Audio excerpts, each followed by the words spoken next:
note. When you play a note on an instrument, what determines amplitude? What determines frequency? What determines acceleration?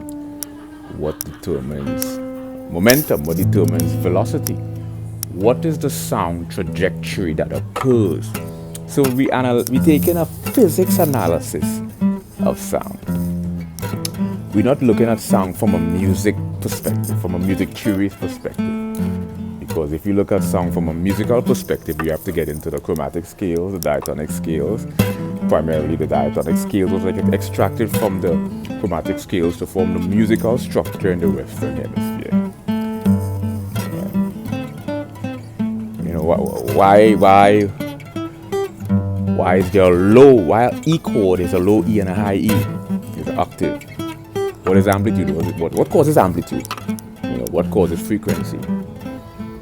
And when there's a force, let's take an analysis of the physics of sound on a very molecular level, on an infinitesimal level. When there's a force, this force creates an impact. This impact creates energy, or emerges. Energy emerges.